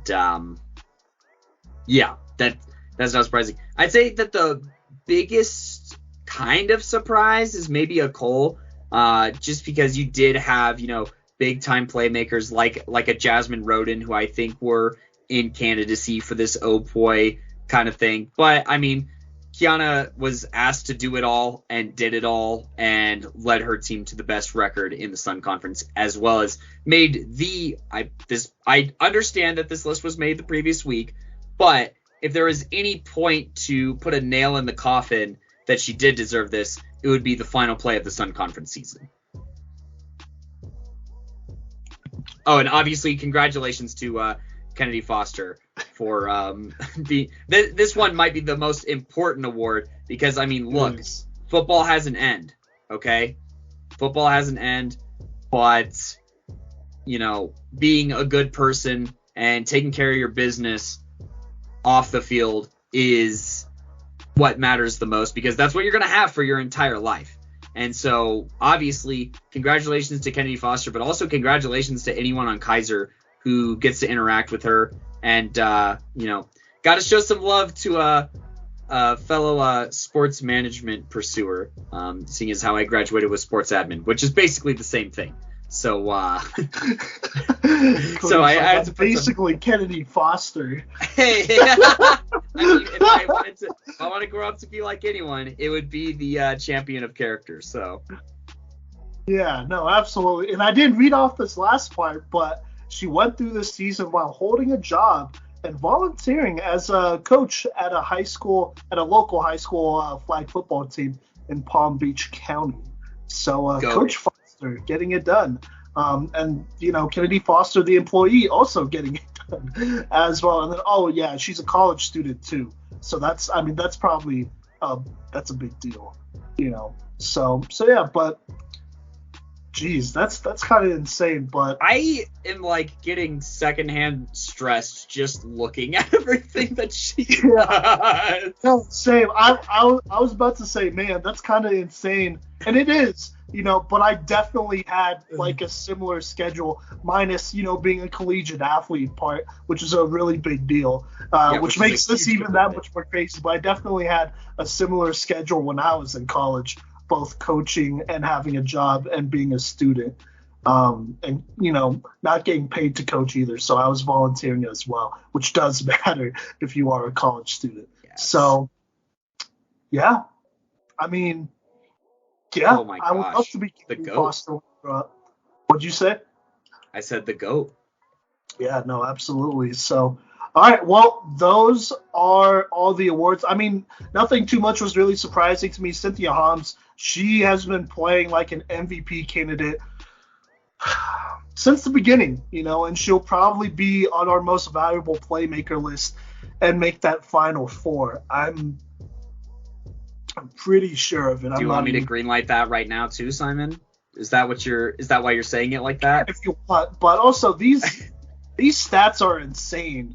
123 flagpoles and 122 passes. What, bro? There's no college football player that has caught 122 passes and also have 123 tackles.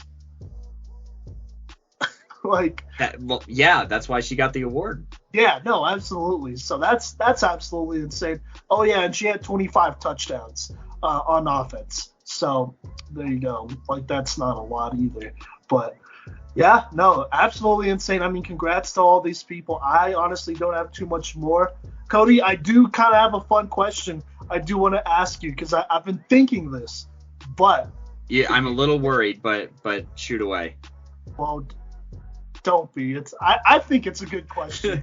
I think it's a good way to kind of end this segment here. But if you could get one, or actually, let's make it two. If you could get 2 signed jerseys from any player in the Sun Conference, and we should have done this for the KCAC, but from any player in the Sun Conference, who would it be? Well, oh man, that's a tough question. I would say Kennedy Foster. Okay. Having broken down the film and being the champion of character, and also just being all around hustler, that is goated. Oh. And I've been a fan for a minute, so that's tenured and has lore to it. But for the second one, that one's... You be acting like you've been watching her for years. But well, go on. Well, okay. Comparatively. Compared to who? Compared to the rest, because of the film breakdown. Okay. In the Sun Conference right now. Yeah, that's what I'm saying. Oh, okay, sorry. Yeah. And then for the second one, jeez. Oh my gosh, that's hard, dude. I mean, Simon, why have you done this to me?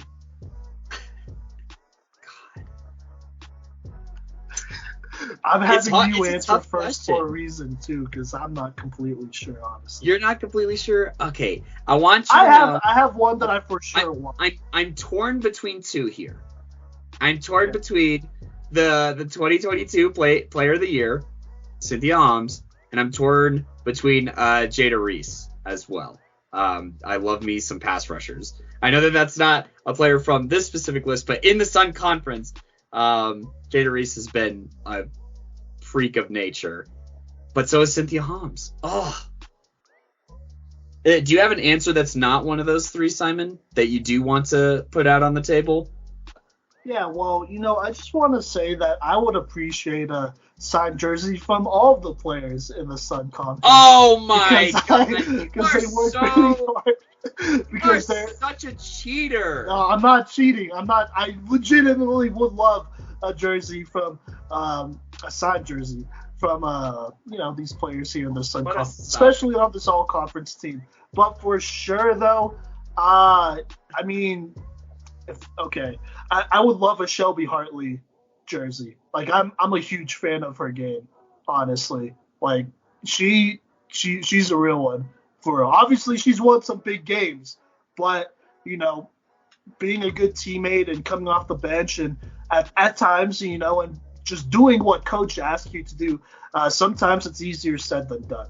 So for sure, a Shelby Hartley jersey. I'd love to have a Hartley jersey. I would put it on my wall probably when we live stream. So, well, that probably goes for most of these jerseys. But yeah, so for sure a Hartley jersey. I'd have to have one. And then I agree with the Kennedy Foster one. Also, I think Keiser's uniforms are pretty dope. I'm gonna go Cynthia Holmes for my second one. Okay. Maybe, I probably would do that too. Maybe cliche, but okay. But get some of that Warner representation up in the studio when we eventually have a studio and we have all the jerseys hung up. Yeah, because they're goated. It's called our. Never mind. I'm not gonna go there. No, yeah, I have to catch you in 4K. Okay. Anyways, yeah. No, I'd agree. A Jasmine Roden jersey would be dope. But okay. All right, that wraps up this segment. If you want to send in a jersey, feel free to. That'd be so dope. I'm not gonna lie. I'd hang it up somewhere. So that I could. This is a message to the programs because I know that jerseys may be, in limited supply. So probably is. We're not picky because we just love the sport. Yeah. Anyways, I think a jersey from every play. Yeah, of course, Simon. That'll wrap up this segment here of the Playmakers Corner. You made me look so bad, but yeah, that is our last segment. Simon, you go ahead and do the closer while I think of while I get a drink of water. You really got me with that one. Alright, so I realized I didn't close out the last segment properly, so I'm just going to leave it as is. It is what it is, but there you go. Those are our reactions to the All-Sun Conference team, plus all the season award winners. Once again, congratulations to all those fantastic players and coaches out there as well. The Sun Conference, I mean, I kind of called it before the season. I said it'd probably be the SEC of women's football here on the collegiate level or here on the NAIA level, and it has been. There's been so many great games and whatnot that has went down, and with that includes Playmakers, and so I'm going to go ahead and talk Playmaker of the Week here on this segment. There are definitely a couple to keep in mind here. Obviously, because it was the Sun Conference tournament, it's going to go to a Thomas player. I think that's pretty appropriate here.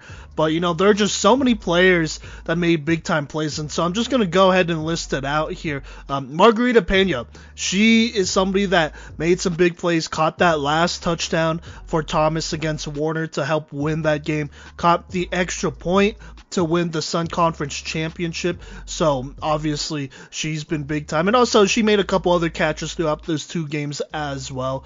The Thomas defense as a whole has been crazy. Jada Reese basically won them that Warner game a couple times, on a couple drives there. She was also pretty key in this Keiser dub as well. I don't know if she had as many sacks, but the pressure was still obviously there. You have NAIA Glover, who, took on the wideout one at times between Holmes, Kennedy Foster, and I mean, just in general, that entire Keiser wide receiving core is pretty good. A lot of those receivers would be wideout ones on a lot of other teams, and so, she did a pretty good job there. Also had that game-winning interception in that Warner game, and then, like I said, in this Keiser game, did a very good job. So NAIA Glover's obviously up there. Brittany Delva, Giselle Jones, they may have not quite stuffed the stat sheet, but they still did their thing. They're pretty big time, having a very sure flag pulling here and doing a very nice job there. So gotta give them credit. Who else? Janae Scott, offensively and defensively, did her thing. Offensively, she had that really big catch, in those last 27 seconds in the conference championship that really advanced this thing for Thomas here. And then just in general on defense, she's done her thing. Oh, my bad, I forgot. On offense as well, she's used kind of as a weapon that helps, use up the clock, and that's what she did versus Warner. And so she kind of had a hand in all of these things. Kiana Cole, just being real versatile. She threw that extra point. She caught a touchdown against Warner. She did her thing there. There are just so many players. Nakara Brown, that's another one. She had a couple really big plays, including that basically game-tying touchdown against Keiser. And so just so many big-time players here. I'm just going to be kind of real. I feel like all of these players, including the Playmaker of the Week, have all kind of contributed pretty equally to this Thomas Conference Championship team. This was very much a team effort this last weekend here. But I think for Playmaker of the Week, we've given it to a couple Thomas defenders throughout this year. Brittany Delva, Janae Scott. I think we gave Janae Scott the award 2 times, and just so many other players. And they have a fantastic defense, but I want to give some shine to their offense. Specifically, one of their quarterbacks, Shelby Hartley. She helped Thomas score 2 of the 3 touchdowns that they scored all day this last Saturday, which sounds kind of wild, the defense was obviously playing very well, but at the end of the day, you still got to score to win the game. And, that first touchdown she threw to Kiana Cole was just a very good pass, and then her last touchdown that she threw to Nakara Brown, just excellent timing. It's really only a throw that an experienced and calm, cool, collected type of QB could throw. And so I think this is very deserving. I think Shelby Hartley is our Week 12 Playmaker of the Week. So congrats to her, and once again, congrats to Thomas for being the Sun Conference champions. So there you go, and that'll actually wrap up this episode of the Playmakers Corner podcast. I chose to not do power rankings. We chose to not do power rankings this week because they're just going to be the same. They have been the same the last couple weeks, so there's really no use to reseeding it. I mean, nobody really upset anybody these last couple weeks. The teams that we predicted to go ahead and win have won, and so, I mean, I guess we're just really good at making power rankings that also happen to predict the future. But obviously, Nationals is next week, I believe. If I'm not mistaken, I believe it'll be the 12th, 13th, and 14th of next week. And so next week, we're probably going to watch we are going to watch Nationals. And then after that, we are going to do a video, we'll do a podcast on it on the 20th of May. So yeah, that's when our reactions to the national tournament will most likely go down. So next week, I'm still kind of deciding here. I'm not gonna lie. There's gonna be a women's flag football podcast episode. I'm just trying to decide if it's gonna be an interview or if it's gonna be a film breakdown. I'm kind of leaning towards a film breakdown because I'm still collecting some interviews here, or interview times here. We have some big ones coming up of some future stars that may potentially join the Sun Conference here. We will see. Or you will see / listen as a listener of the podcast. And if you are a listener of the podcast, thank you so much for rocking with us. You should go ahead and support us on social media. That's Facebook, Instagram, Twitter, and TikTok at Playmakers Corner. That's where we post a bunch of content and make announcements about live streams and all that great stuff. So if you want to go ahead and give us a follow, we'd appreciate that. Also, subscribe to our YouTube channel. On our YouTube channel, we are uploading all the episodes that we have done so far. I believe every women's flag football recap episode is on our YouTube channel, so you could go ahead and check that one out as well. We also do live film breakdowns, so we take a player's film. Usually it's a football player. It is almost always a football player. We take their film and we go ahead and break it down, talk about the things that they do well, talk about the things that they could probably improve on, and so that'll be on there as well. And we do those live film breakdowns on our Twitch account at Playmakers Corner, so if you want to go ahead and follow that, go ahead. We will most likely actually do the end of the year awards on Twitch. I think that's probably the best way to go about this. And and then be on the lookout for these end of the year awards. We are finalizing it to a Final Four. We'll probably put out an honorable mentions list as well as an all Playmaker list, which is kind of like an all American list in our opinion, but it's us. We're the Playmakers Corner, so it'll be an all Playmaker list. So but once again, thank you so much for rocking with us. To all the teams that are going to Nationals, and I'm just gonna go down the line: Thomas, Keiser, Warner, St. Thomas, Weber, Ottawa, Kansas Wesleyan, St. Mary's, Florida Memorial, Midland, Kodey, Milligan. I believe I've said Warner, but just in case I didn't, Warner, Weber, all those teams.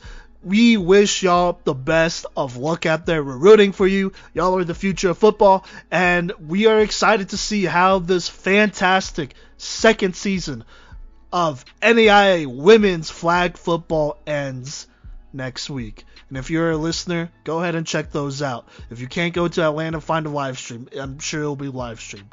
So yeah, but we'll catch you later.